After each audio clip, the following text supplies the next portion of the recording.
What happens when the person you built an empire with tries to erase you in a single public act of betrayal?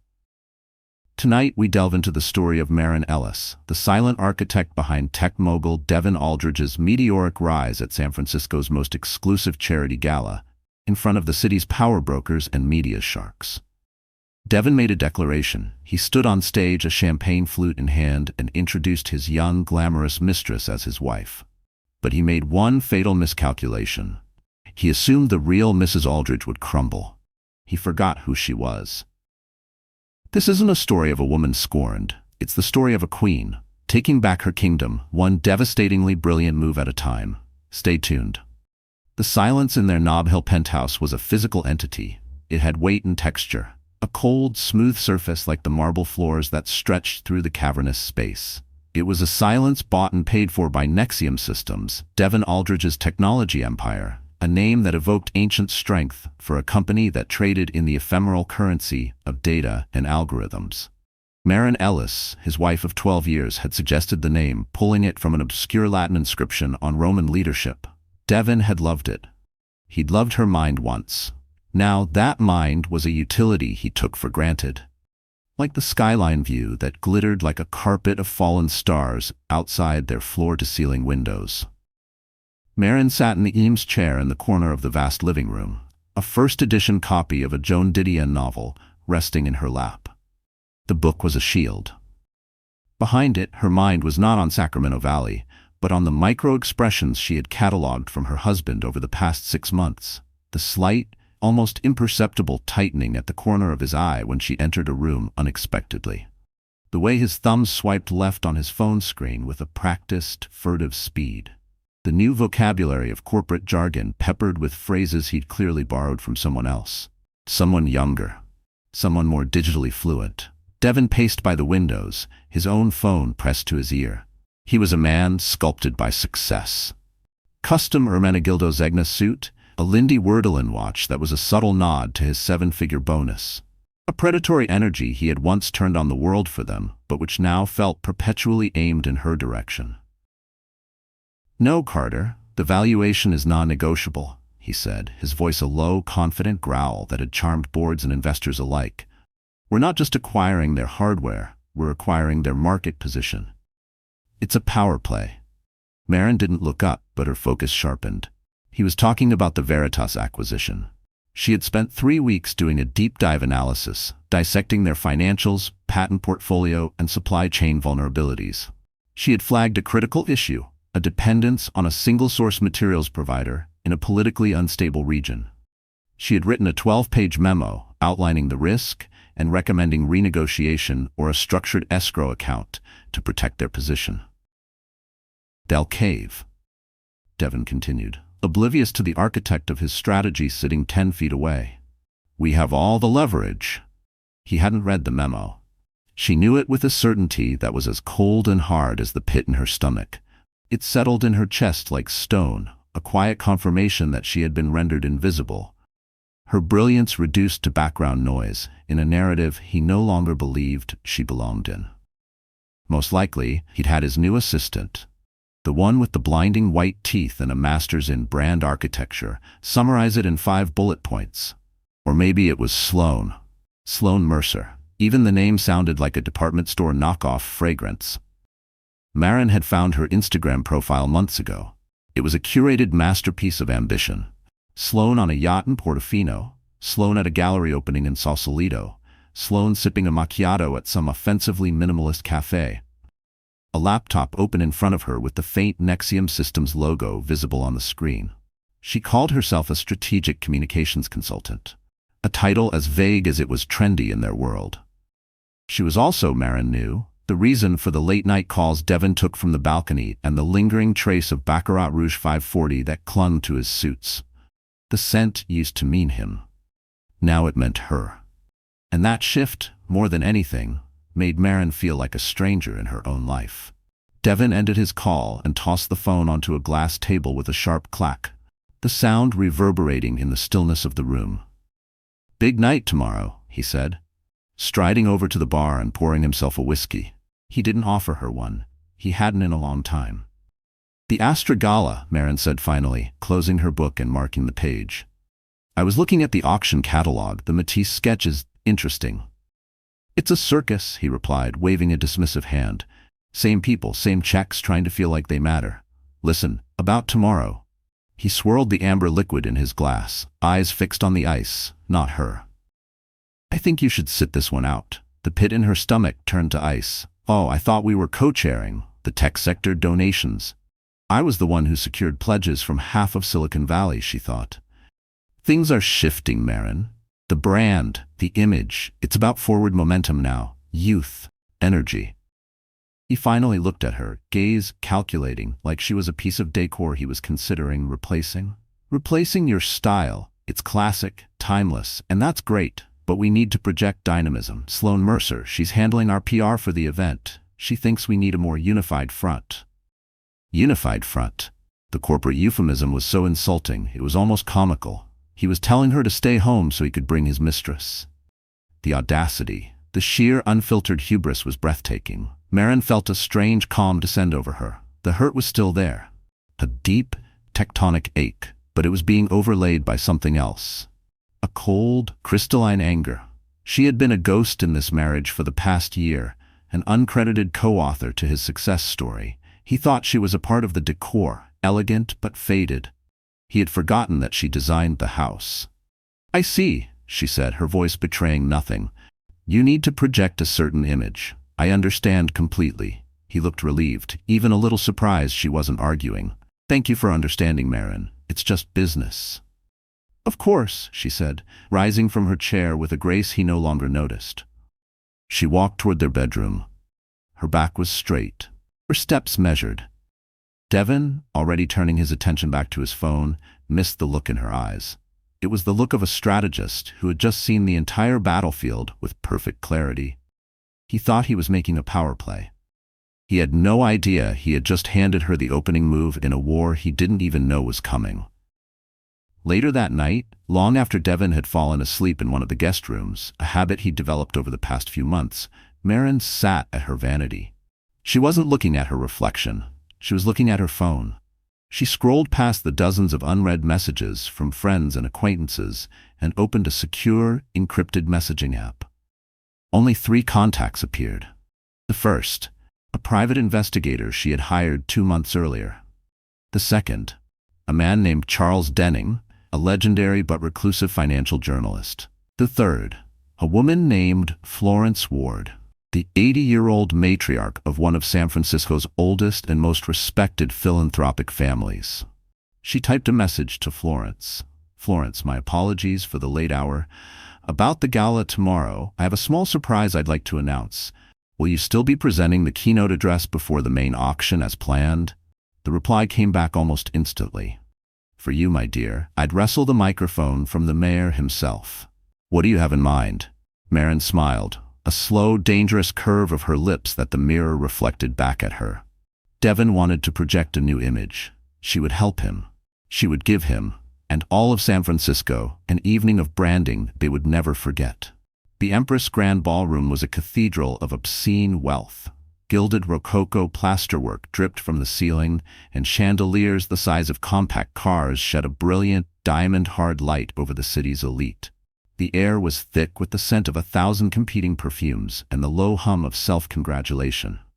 This was the Aurora Gala for Children's Futures, an event where industry titans and old-money heirs paid $50,000 a table to publicly absolve themselves of capitalism's collateral damage.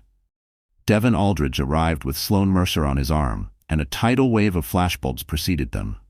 They were a vision of modern power. Devin, in his flawlessly tailored Biondi tuxedo, looked every inch the tech sovereign.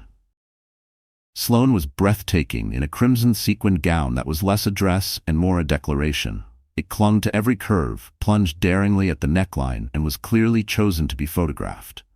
She laughed a little too loudly, her hand possessively latched onto Devin's bicep, her eyes scanning the room, not for familiar faces, but for cameras.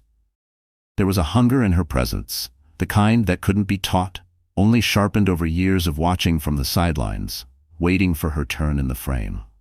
And tonight, she thought it had finally come. She was playing the role of Mrs. Aldridge with a ravenous, performative intensity.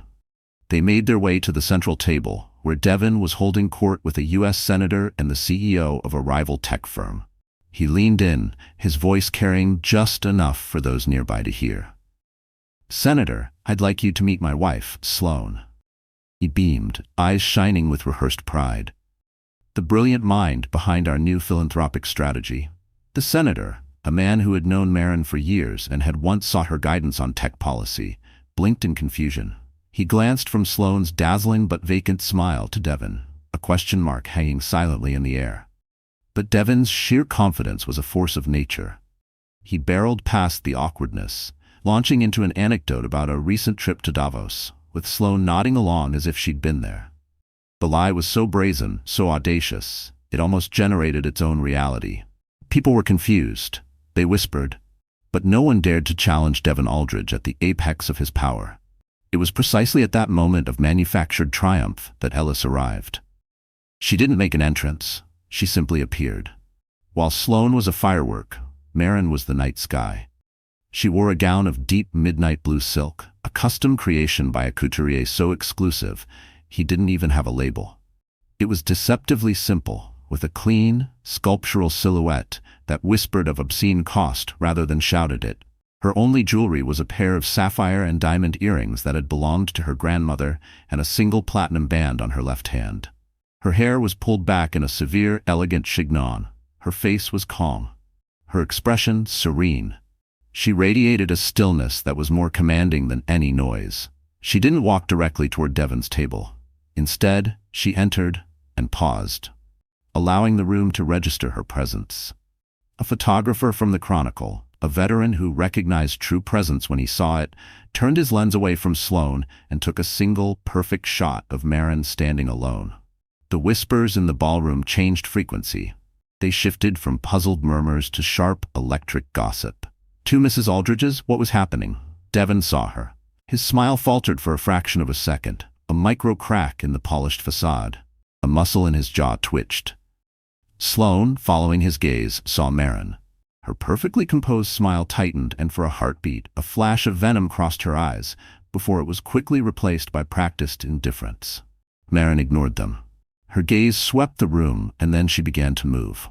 Her first stop wasn't confrontation. It was conversation.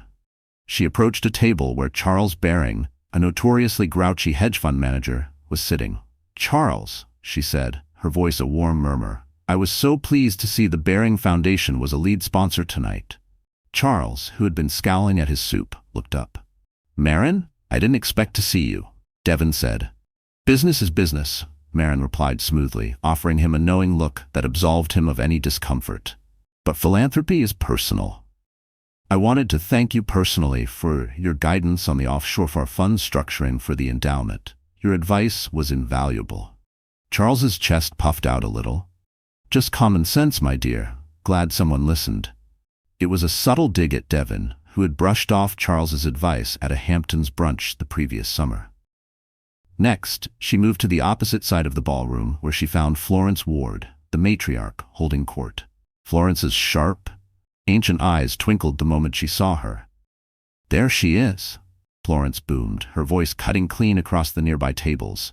"The woman of the hour." Maren simply smiled and leaned in to kiss her cheek. "Florence, you're too kind. I was just admiring the centerpiece." "Nonsense," Florence interrupted, tapping her champagne glass for attention.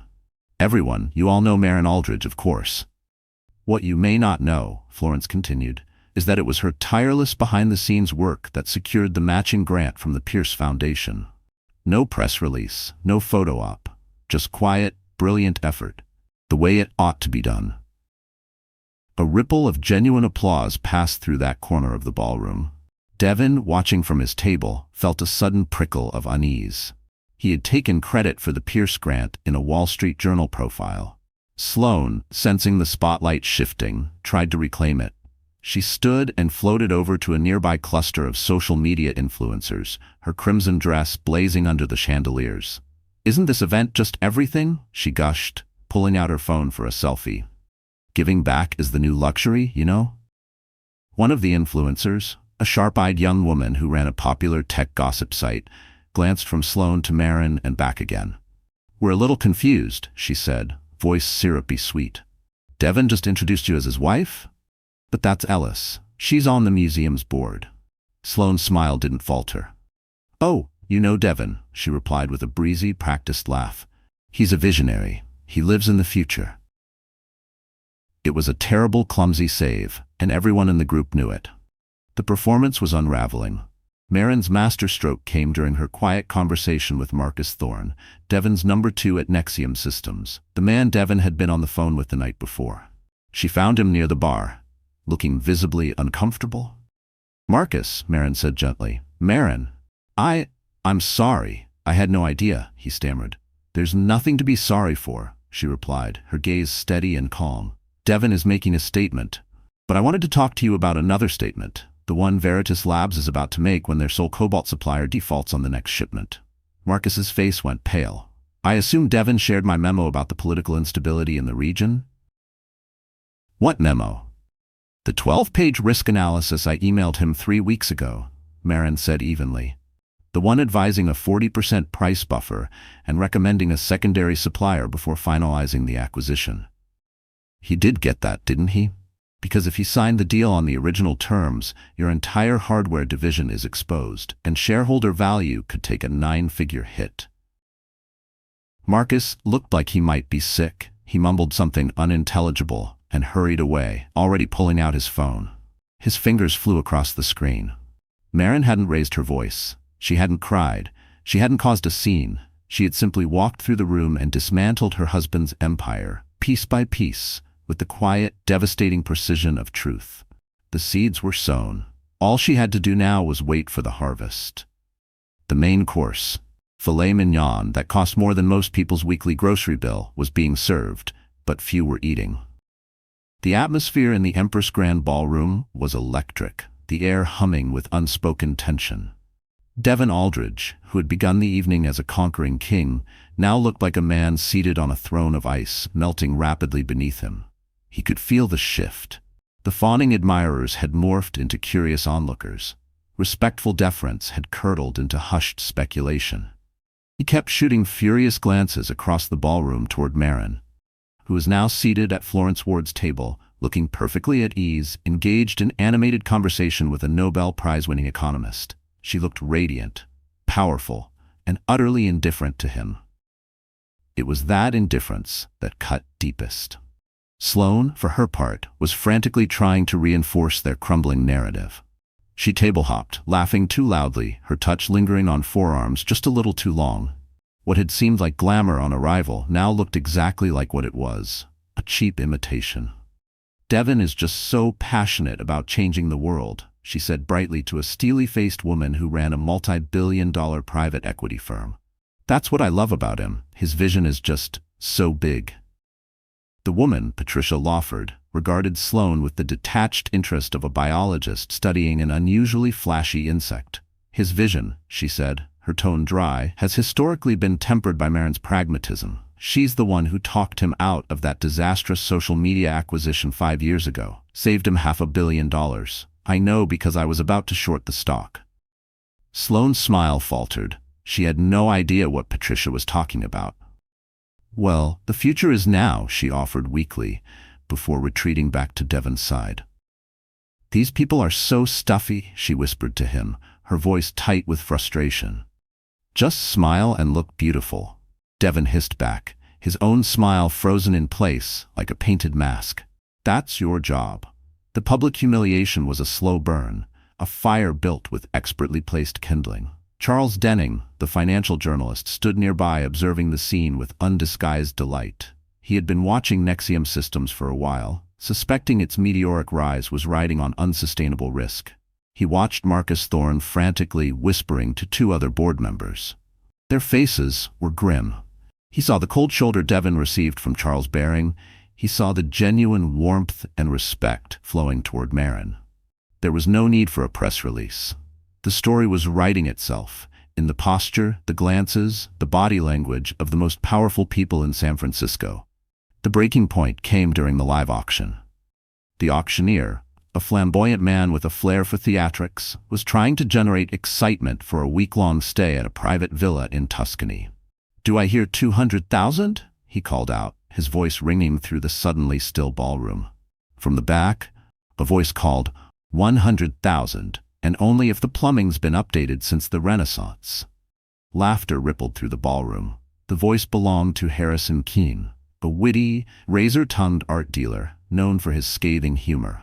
He was seated at Maren's table. The joke was clearly shared, an inside club moment.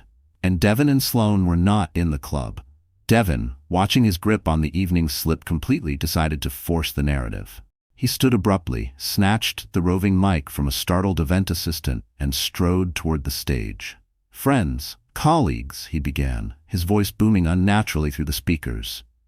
"It's wonderful to see such generosity tonight." A hush fell over the room. This wasn't on the program. "As we look to the future," he continued, "it's important to have a partner who shares that vision, a partner who is modern, dynamic, and forward-thinking, like the world we're trying to build." He paused and gestured grandly toward his table.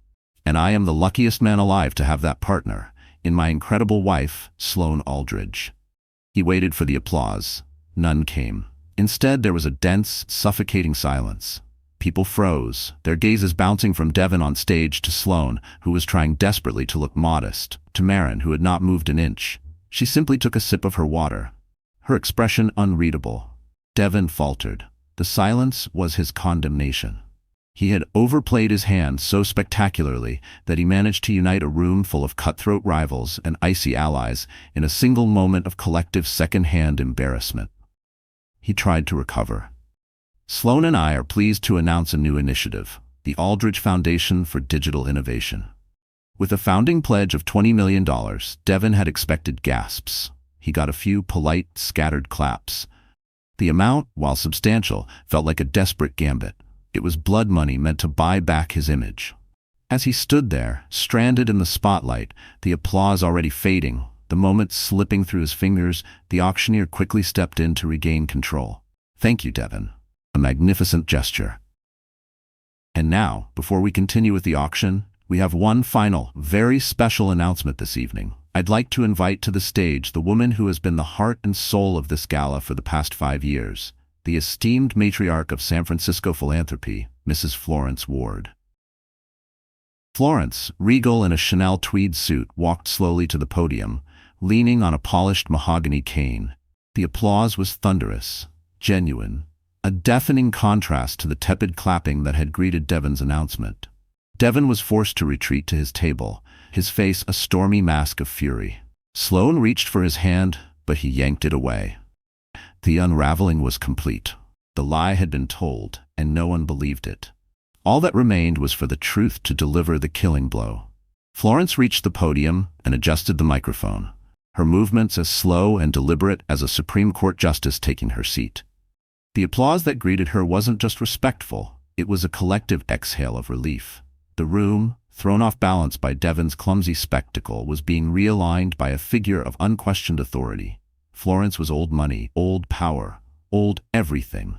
She had seen men like Devin Aldridge rise and fall like the tides. She leaned into the microphone, and the entire ballroom fell silent. Even the clinking of cutlery stopped. "Thank you," she began, her voice like aged bourbon, smooth, potent, and with a definite bite. "For 60 years, I have had the privilege of attending events in this beautiful room.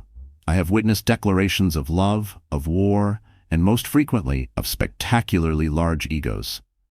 A ripple of knowing laughter passed through the crowd.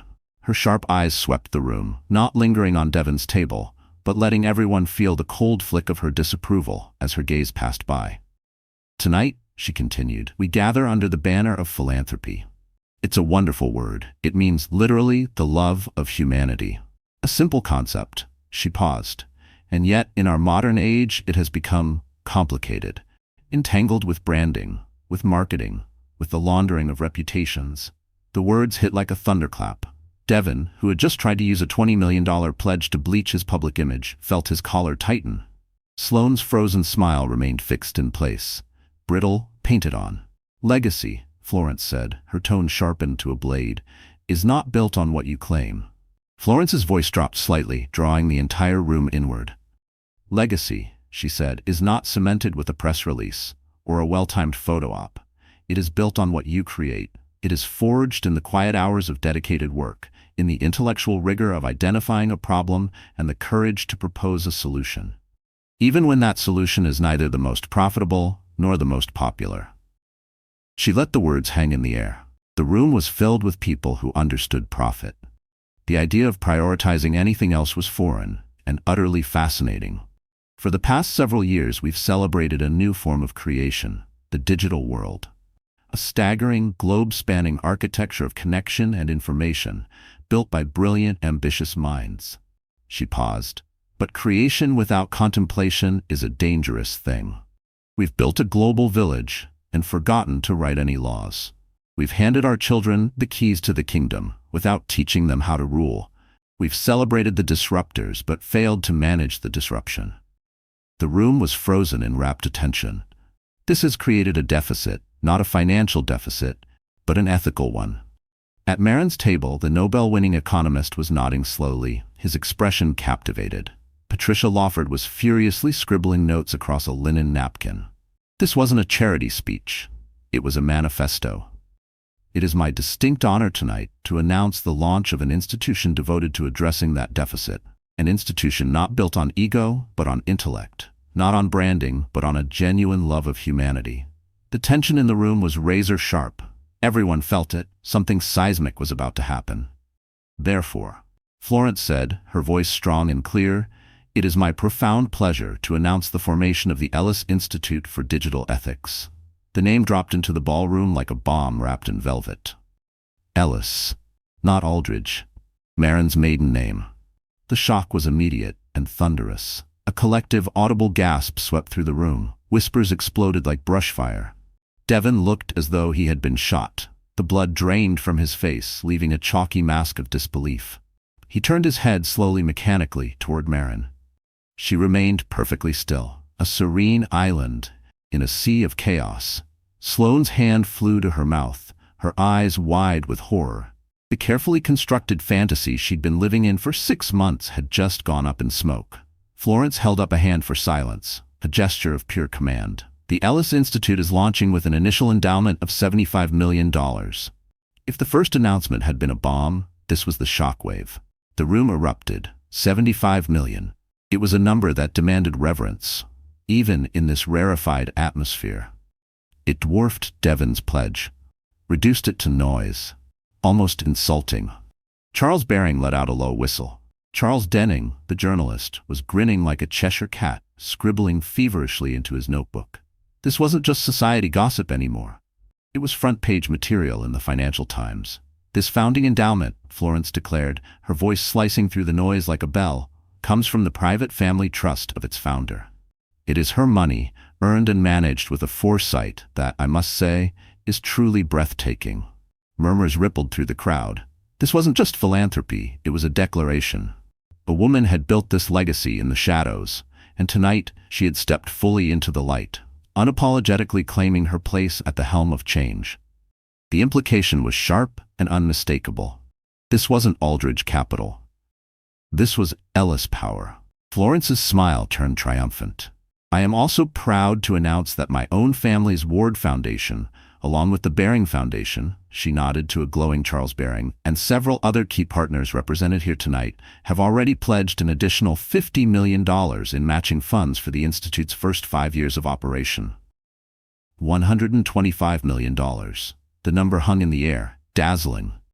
Impossible. Devin Aldridge's empire had just been revalued, and he was holding the losing side of the trade.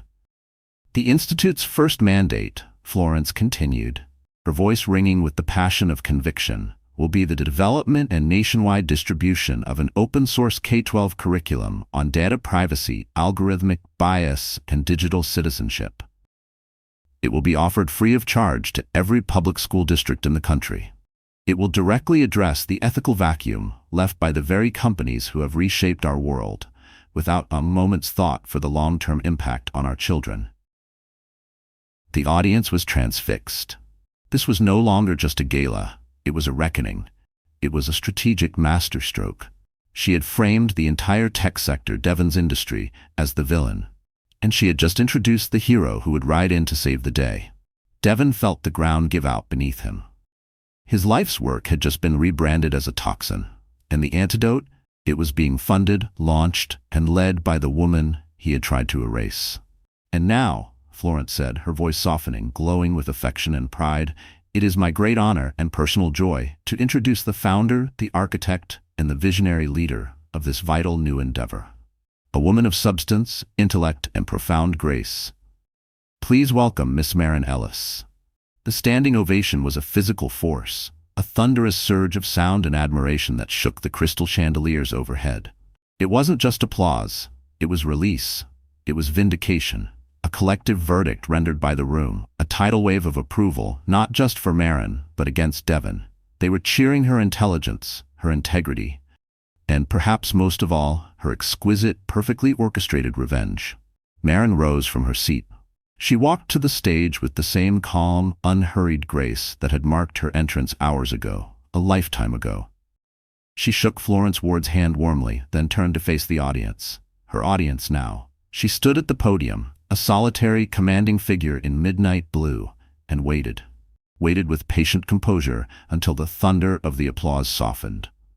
When she spoke, her voice was not loud, but it was perfectly modulated, filled with a quiet, resonant strength that cut through the last ripples of buzz and locked every eye in the room.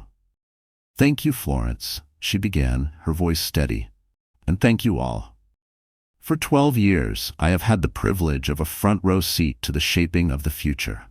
I have witnessed the genius, the relentless drive, the innovation that has connected our world in ways we could never have imagined. It has been an education.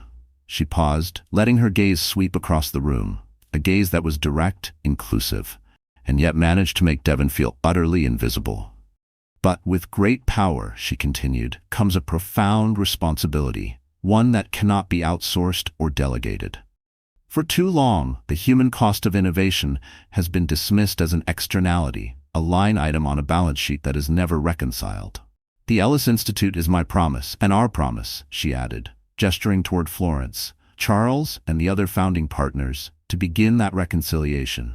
It is a promise to the next generation that we will not only hand them more powerful tools, but the wisdom and ethical framework to use them wisely, for the betterment of humanity, not just the enrichment of a few. She was poised, articulate, brilliant. This wasn't a woman scorned. She was a stateswoman, a founder, a force, laying out not vengeance, but a manifesto. The work ahead is vast, she concluded, her voice ringing with conviction. But it is essential, and it begins tomorrow. Thank you for being here tonight, to witness its start. She gave a small, dignified nod. She didn't smile a victory smile. She simply radiated a calm, unshakable confidence. She turned and walked off the stage, her task complete. She did not look back at the wreckage she had left behind. She didn't need to. The spotlight, so desperately seized by Devin for his mistress, now belonged fully, irrevocably to her. He sat in the dark, a ghost at his own gala, surrounded by the shattered remains of his reputation and a woman who was now, very publicly, not his wife. The real wife hadn't just taken the spotlight. She had become the sun around which the entire room now revolved. Maren did not flee. To bolt from the ballroom would have been an admission of guilt, a sign of weakness. Instead, after her speech, she descended the stage with calm dignity and returned to her seat beside Florence Ward. She became the gravitational center of the room. No one mobbed her. But slowly, inevitably, a respectful orbit formed around her. The Nobel-winning economist leaned over, his eyes burning with intellectual fire, already discussing the finer points of her proposed curriculum. Patricia Lawford, the private equity titan, gave her a crisp nod from a nearby table. A gesture that, in their world, was the equivalent of a blood oath. No one saw Devin Aldridge's wife anymore. They saw a peer, a formidable one, and Maren, though calm on the outside, felt something tectonic shift within her. It wasn't vindication, not quite. It was something colder, steadier. The clarity of self that came not from proving someone wrong, but from remembering who she'd always been. Maren gave herself 10 minutes in this new reality. 10 minutes to solidify her place. She laughed at a dry joke from Harrison Keene. She accepted a glass of champagne. She listened carefully as Charles Baring promised to introduce her to his contacts at the Department of Education. Each moment was a performance of poised, effortless control. She never once looked toward the table where Devin sat, a black hole of simmering rage, draining light and joy from the air around him. She could feel his stare, a hot, narrow beam of helpless fury. Finally, she leaned toward Florence and gently squeezed her hand. "I think I've taken up enough of your evening, my dear," she murmured. "Nonsense," Florence whispered back, her eyes twinkling. "This is the most fun I've had since I outbid Aristotle Onassis for that island in 73. Go. The next phase begins now." Maren rose. The room seemed to hold its breath. Her exit was a masterclass in restraint. She moved through the ballroom not with haste, but with intention. A word here, a brief smile there. It was a royal progression. As she passed the table where the gossip influencer sat, the young woman looked up at her, wide-eyed with awe. She didn't raise her phone. She didn't shout. She simply whispered, "Iconic." Maren's path did not take her near Devin. She moved toward the grand exit on the far side of the ballroom, a route she had mapped out in her mind hours ago. Her driver was waiting at the east entrance, not the company car Devin used, but a private service loyal only to her. Far from the photographers, far from the flash. She was already gone. She was almost at the door when a hand grabbed her arm, not roughly, but with a desperate, possessive grip. Devin. He had crossed the entire ballroom with Sloane Mercer, crimson-clad and wide-eyed, trailing behind him like a gaudy, panicked shadow. His face was contorted in fury, his eyes burning. "Where do you think you're going?" he hissed, his voice low and venomous. Maren slowly turned her head and looked down at his hand on her arm, then up at his face. She didn't speak. She didn't need to. The look she gave him, pure, unfiltered disgust, was enough. He recoiled as if burned. "You planned this," he accused, his voice trembling with rage. "You set out to humiliate me." "Humiliation is a choice, Devin," she replied, her voice as cold and sharp as ice water. "You made yours the moment you asked me to sit this one out. I simply made mine. This institute," he spat the word like it tasted foul. "This little vanity project, where did you get that kind of money? Did you embezzle it?" The accusation was so absurd, so steeped in his own warped transactional worldview, that Maren almost laughed. Sloane, standing a few feet behind, flinched visibly. She looked like a deer frozen in the glare of a 12-car pileup, completely out of her depth. "Devin," Maren said, lowering her voice to a whisper that forced him to lean in, her final, surgical assertion of control, "you are making a scene, and you've already starred in far too many scenes tonight. Let me be clear. My finances are my own. They always have been. You were so busy building your empire, you never once looked at the one I was quietly managing right beside you." She turned to leave. "You're not going anywhere," he growled, stepping after her. "We're going home. Our home. And we're going to fix this." Maren paused at the grand threshold, then slowly turned back. And, for the first time all night, her expression cracked just slightly. A flicker of something almost like pity.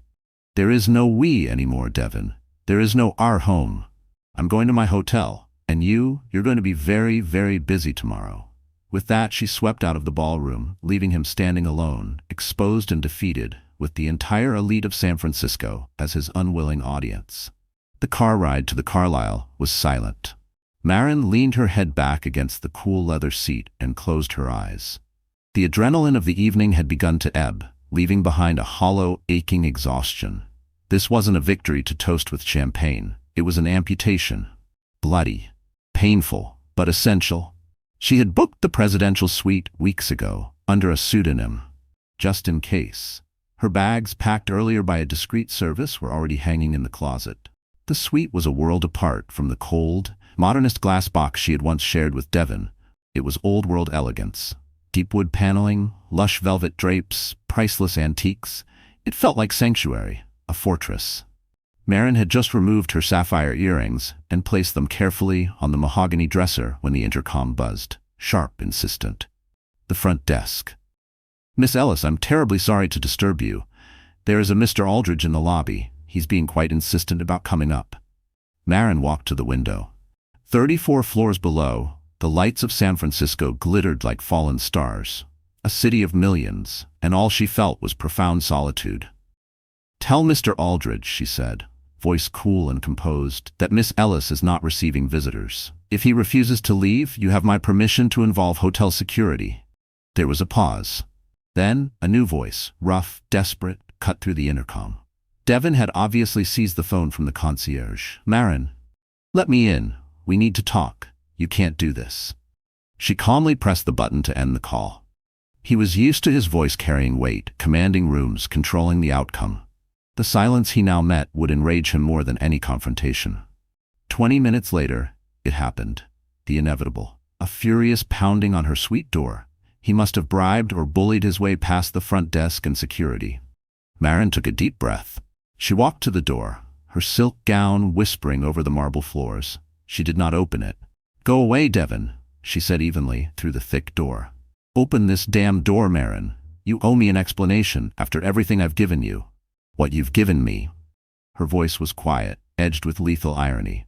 "You've given me late nights of worry, the scent of another woman's perfume on your suits, and very public humiliation. I think we're even." "That money," he roared, his voice muffled by the door but vibrating with fury. 75 million. Where the hell did it come from? That's our money. That's Aldridge money. It's Ellis money, Devin. From my grandfather. The inheritance I received a year before we married, the one you once called a nice little nest egg.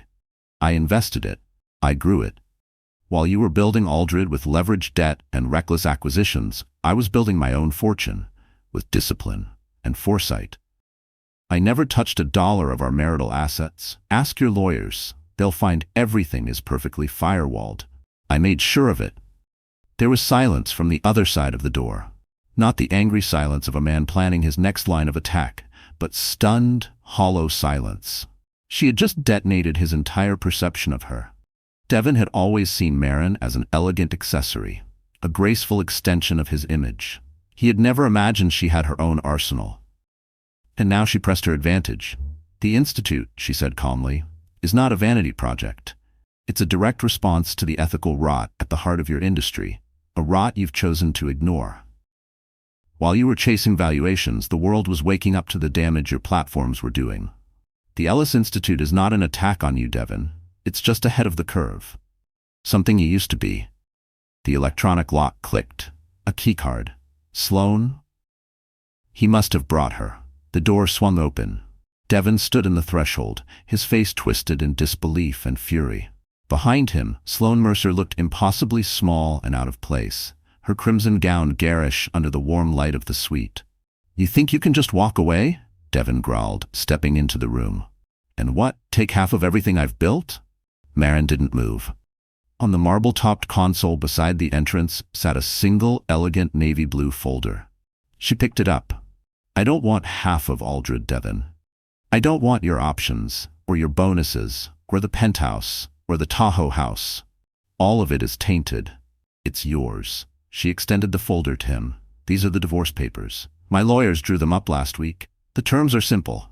I'm dissolving our marriage, I'm reverting to my maiden name, and I'm waiving any and all claims to your fortune." He stared at the folder like it might bite him. "You're waiving it? All of it? You built your empire on the ethos of disruption," she said. "So consider this my disruption of our marriage. I want nothing from you. A clean break." Devin was speechless. He was a man who understood leverage, assets, counters. This wasn't a negotiation. It was rejection. Pure, uncompromising. A move so complete in its simplicity that it left him without a single counter. He'd come here ready for a fight, for tears, for pleas. Instead, he stood in front of a woman who had erased him. Completely. His eyes darted to Sloan, who was shrinking near the door, and the boiling humiliation in his chest twisted. It found a new target. He needed a target. He needed someone to blame. "Get out," he snapped. Not at Maren, at Sloan. "What?" she stammered. "Devin, I said get out," he roared, his voice cracking. "This is your fault. You and your idiotic PR strategy, projecting a unified front. You pushed for this. You wanted to be seen. Well, look around. Everyone saw you. They saw you for what you are. A cheap, social climbing little consultant." He spat the word like venom. The dream collapsed in Sloan's eyes. The fantasy of becoming Mrs. Devin Aldridge, of gala invitations, of private jets and elite brunches, shattered.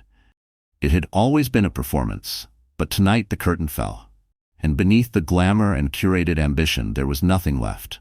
No substance, no legacy, only a brutal reckoning. She wasn't a wife, she wasn't even a partner.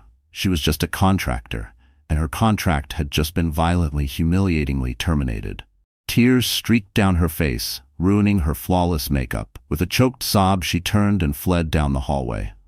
Devin stood in the center of the suite, gasping for breath, a dethroned king, in a borrowed room. The silence around him felt like judgment, each elegant piece of furniture, each quiet shadow a witness to his collapse. He turned back to Maren, his eyes wild, searching, looking for the woman who used to calm him, who once cheered his every win. But she was gone. In her place stood Miss Ellis. "You should go now, Devin," she said quietly. No venom, no emotion, just clarity. "You have an emergency board meeting at 7 a.m. I hear they're very concerned about the Arion Labs acquisition. Apparently, some troubling risk factors have come to light." The final blow. It wasn't just personal, it was business. She wasn't just leaving him. She was positioning herself as his rival, or worse, his replacement. He stared at the folder in her hand, then finally took it, his shoulders sagging. Without another word, Devin turned and walked out of the suite and out of her life. Maren closed the door behind him and leaned against it. The silence returned, complete and undisturbed. She didn't cry, she didn't smile, she simply stood there, breathing. It was over. The marriage was gone, a casualty, a necessary piece of collateral in her battle to reclaim herself. Not revenge, not theatrics, just an ending she'd prepared for quietly, long before he ever saw it coming.